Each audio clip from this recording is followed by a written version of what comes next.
మహిళా మంత్రి అని చూడకుండా మహిళా మంత్రుల మీద అభ్యంతరకరమైన వ్యాఖ్యలు చేస్తున్నటువంటి బీఆర్ఎస్ శ్రేణుల మీద బీఆర్ఎస్ తీరు మీద కొండా సురేఖ ఆగ్రహం వ్యక్తం చేస్తున్నారు. అసలు వాళ్ళ తీరును బీఆర్ఎస్ నాయకుల తీరును ఎలా అంచనా వేయాలి, వాళ్ళ వ్యవహార శైలి ఎలా ఉంది అనేది ఒకసారి కొండా సురేఖ మేడంతో మాట్లాడదాం. మేడం చెప్పండి, చాలా అభ్యంతరకర తీరుగా వ్యవహరిస్తున్న తీరు మీద మీరు అభ్యంతరం చేశారు, సీరియస్ కామెంట్ కూడా చేశారు. అసలు ఎందుకు ఇంత దారుణమైన బిహేవియర్ ఎందుకు వచ్చింది అనుకుంటారు? అసలు ఏంటి దాని మీద కామెంట్? ఒక ఇన్ఛార్జ్ మంత్రిగా ఒక నియోజకవర్గానికి వెళ్ళాను, కళ్యాణ లక్ష చెక్కులు పంపిణీ చేసుకున్నాను.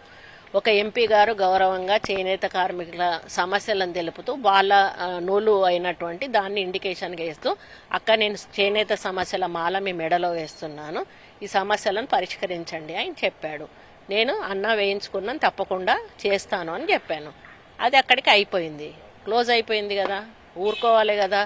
ఆ ఫోటో పెట్టి నువ్వు వీళ్లకు కళ్యాణ లక్ష్మి చెక్ ఎవరిచ్చారు అని చెప్పి నీ భారత రాష్ట్ర సమితి అకౌంట్ల నుంచి నీ హరీష్ రావు ఫోటోలు, కేటీఆర్ ఫోటోలు పెట్టుకొని 5-6 అకౌంట్ల నుంచి ట్వీట్ చేసి ఈరోజు వైరల్ చేసి ఒక మహిళకు అవమానం జరిగే విధంగా మీరు చేసినప్పుడు నోరు మూసుకొని ఇంట్లో కూర్చోమంటారా మమ్మల్ని? నేను మాట్లాడాను, దాని గురించి మాట్లాడితే ఏం చెప్పాలి? కనీసం ఒక గౌరవం ఉన్న హరీష్ రావు గారు కొంచెం రెస్పాండ్ అయినరు. నీకేమైనా బుద్ధి జ్ఞానం ఉంటే నువ్వు రెస్పాండ్ అయ్యి ఏదో పొరపాటు జరిగింది మా వాళ్ళు అనుకోకుండా పెట్టి ఉంటారు, వాళ్ళ మీద మేము సీరియస్ అవుతాము, ఆ పోస్ట్ తీసేసుకుంటాం, ఇక ముందు జరగకుండా చూసుకుంటాం అనే మాట చెప్తే అయిపోయేది. అయిపోకుండా ఈరోజు మళ్ళీ రెచ్చగొడతాడు.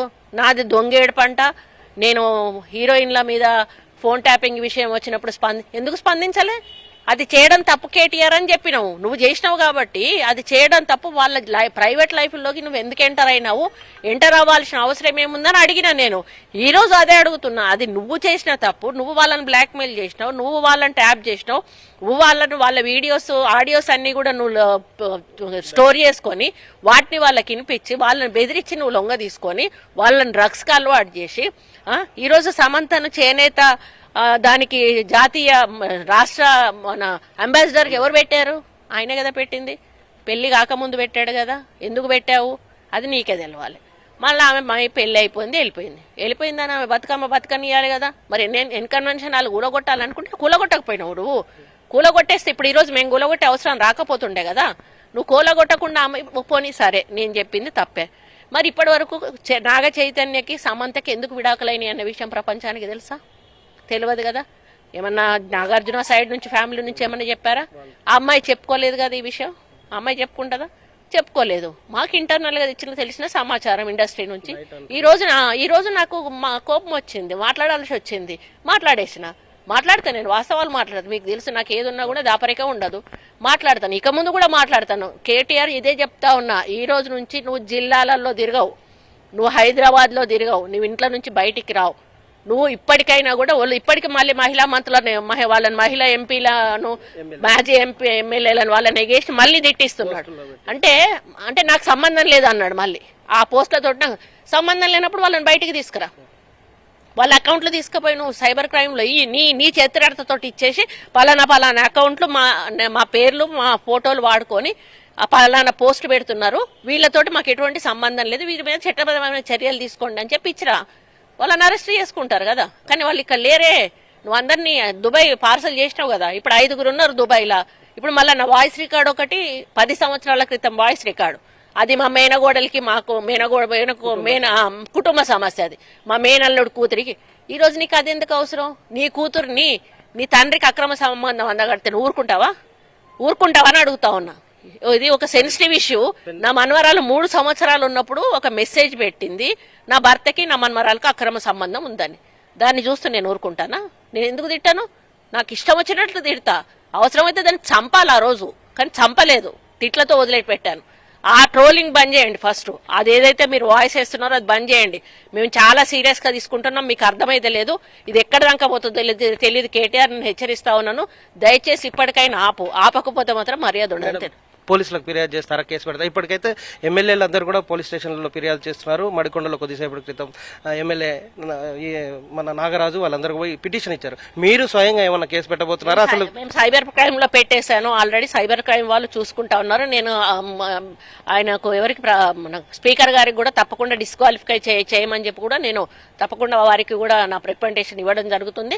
మా పార్టీ తరఫున చేసే కార్యక్రమాలు తప్పకుండా మేము చేస్తాం. అంటే మహిళా మంత్రులకు అసలు గౌరవం లేని సిచ్యువేషన్ క్రియేట్ కావడానికి కారణం ఏంటనుకో? వాళ్ళ బిహేవియరా, వాళ్ళ తీరా? అంటే దీన్ని ఎట్లా అర్థం చేసుకోవాలి? అంటే మరీ టార్గెట్ గా మిమ్మల్ని పెడుతున్నారు, ఎందుకోసం ఇట్లా? నన్నని కాదండి, ముందు విజయలక్ష్మి పెట్టారు కదా పాప, ఆమెమనింది, తమిళసాయి ఆమెమనింది. ఒక గవర్నరు ఆమె ఎంత కష్టపడి ఏ స్థాయి నుంచి ఈ రోజు కూడా ఆమె ఒక నయా పైసా పంచకుండా ఎలక్షన్లో ఆమె ఉండాలంటే గవర్నర్ గా ఉండకపోయిందా? ఆమె ఎందుకు పోయింది? ప్రజాస్వామ్య పద్ధతిలో ఎలక్షన్ నేను గెలవాలి అని వెళ్ళింది, ఒక పైసా పంచలేదు, ఓడిపోయింది.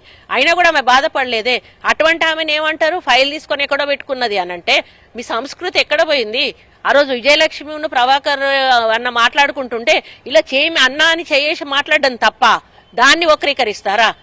అసెంబ్లీలో సీతక్క వెనకాల నుంచి ప్రభాకర్ పక్కనున్న ఆయనతో మాట్లాడుతుంటే అది ఇంకో యాంగిల్లో వీడియో తీసి అది అసభ్యకరంగా పోస్ట్ చేయడం. ఒక గిరిజన మహిళ, నాకంటే నా భర్త వెనకాల ఉన్నాడు, నాకు సపోర్ట్ చేస్తాడు, నాకేమైనా మంచి అయినా చెడైనా చూసుకోవడానికి ఆయన ఉన్నాడు.